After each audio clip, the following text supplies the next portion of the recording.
bit more probably from your side, but we'll have a quick word with the man who guides you very successfully and calmly through the stages. But John, a bit of a landmark here for you. It's a bizarre stat. I'm going to be really honest, and I think I've got this right. 30 years in World Rally, but bizarrely only the 50th start. Which is kind of like, it's nearly one rally per year. It's only the last couple of years you've been kind of racking them up.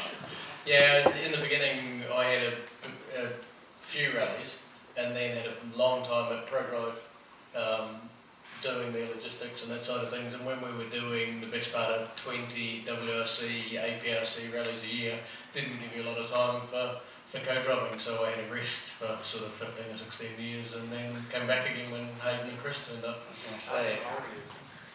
Ask him how old he is. I like the one today where somebody said 1965 to 2015. Fantastic, John. I've been co-driving for 50 years. Now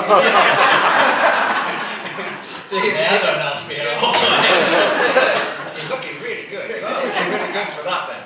But I mean, obviously, historically, it's not so much happening now, but you saw in years gone by, younger drivers had much more older and experienced co-drivers. Now they all seem to be the same age, but what have you been able to bring to Hayden? I know one thing, which I'm going to touch on with him when we come back, but particularly, I'm in a lucky position that I can watch everything, but we did put it into the programs. When the gearbox mounting broke in Sardinia, in that stage, and he says, all that hard work, it's over, it's finished, and you were like, just get it to the end. It won't get to the end. And you were kind of like, just get it to the end and just trying to calm him down. Yeah, that's part of it for sure, but I think the other thing is for a young driver, the focus is absolutely on stage times and being there right at the front. Well, not according to him at the minute. Well, we're just doing our own thing. But there's a whole lot of other things that go on at the same time. So everything from the politics to how the logistics of everything work, and it can be incredibly frustrating for a young driver that they're going somewhere and they can't have this or they can't do that because of the way things happen in a big team. And to understand all of that side of it and the politics of it, I mean, it's the same as you see in Formula One or anywhere else. There's always something going on in the background, and that's the reason that this happens or that happens. And to understand that is a huge part for a young guy as well. Like you're not young anymore. So you understand it all then? Yeah, Hayden's been rallying for 50 years as well. Yeah, he's looking really good for his age. You'll feel 50 years old. I don't know, your performances are not 50 years old, but you have John, you have a special kind of like love affair with Finland, and obviously New Zealand, but you're based here, yeah? Yeah, luckily my wife Sato was a Finn, and so I've just applied for a residency card, and I live about an hour and a half up the road nowadays. Well, most of the time. It's easier to come back to Finland than it is to come back to New Zealand between rallies, because it's one way it's 36 hours travel and the other way it's a day maybe. So yeah, I'm a Finn. Somebody this morning was trying to change the flag on belt on my overalls. They wanted to put a Finnish flag on it.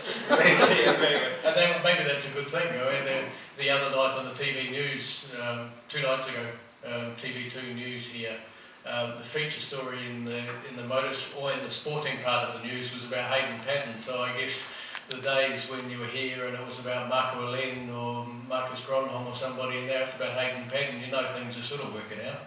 But that's it, but that's another thing that we're going to challenge as a TV broadcast. We've got the tree planting for the champions, the Finnish champions, and when you look through the entry list, I remember years gone by when you would have been around with ProDrive and everything, there was always 3 or 4 or half a dozen next up and coming Finns who rented a car, the best spec. They're missing now, there's none of them. Yeah, I mean, I think, I don't know where it comes from actually. I mean, inside people, it seems to change around over the years. But people are backing the Finns, as in Timo Joki. Maybe it's Timo. I mean, Timo's still there though, isn't he? Well, he's come back out of retirement, hasn't he? Soon must be very, very good for him to come out of retirement. Yeah, but then there's been a few times where he's misfired on that. So yeah, but yeah, I mean, a lot of it is about backing, and here, ice hockey, maybe salabandi or something, and rallying are the main sports for the people. Whereas in New Zealand, it's about rugby and cricket and other things. So to have a culture where rallying is a big part of your sporting heritage, you tend to get people pushed into the sport more and more. So for a young guy to be growing up in New Zealand, maybe you're looking at cricket or rugby. Here you look at rallying, driving, co-driving or whatever, so that's a big difference for sure. Well, it is a huge difference, but as you say, I mean, at the moment you look down an interest of world rally drivers. But they don't need to be at all rally now. Well, no, but they always used to be. Yeah, but it's different now. Like nowadays, you got the factory teams, and then if you're outside of the factory team, you can't get a factory car. And if you can't get a factory car, as we found out when we did a one-off a couple of years ago, you're almost wasting your money. So maybe you are better doing the support categories and trying to win a support category to come up through the ranks, maybe. And that is one of the big differences, that in the sport, when I first did this rally, it was something like 47 stages, and you could have a car that wasn't quite as good as the others, and you could pick and choose which stages you really pushed on, and which ones you sat back a wee bit, which ones you really liked. Now it's just 110%. The fraction of a second you lose is like 10, 15, 20 seconds was a few years ago. Well, that's it. I mean, you look at the mid-80s and rallies were won by 7 or 8 minutes, not 7 or 8 seconds, and it's completely changed. It is a sprint, and it's a different mentality. I mean, do you prepare any differently? As you say, you can't pick and choose your stages now. It's flat out. Even tonight in here, it'll be, you can't give away anything. No, but we always do. Well, it's not like I don't know whether I'm going to say close here in a minute. In little stages like this.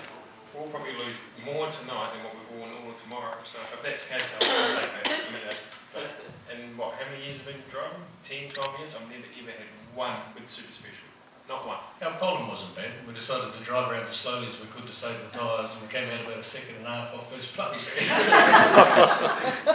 No, but that's it. Maybe you overdrive and things like that. But we'll see. I've got to ask this man one more question just before you go, because I know you've got probably recce videos to watch and things like that. But just recce to do. That's it. Yeah, and then videos to watch.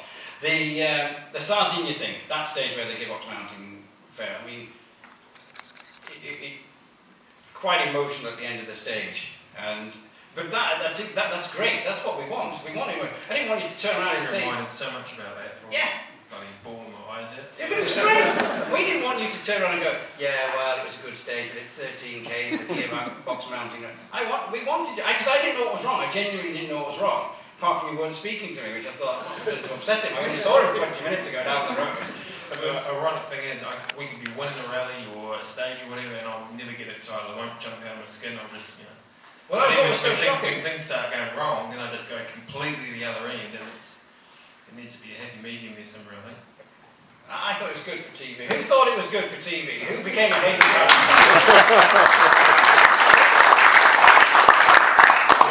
all the Kiwi blokes at home are going, you bloody loser. I think the good thing is it lasts for about 10 minutes and then he's back to being a normal Hayden and things are normal. So. Well, that was what I saw from the footage, because we scrambled a crew from the end of one stage to get you on the road section.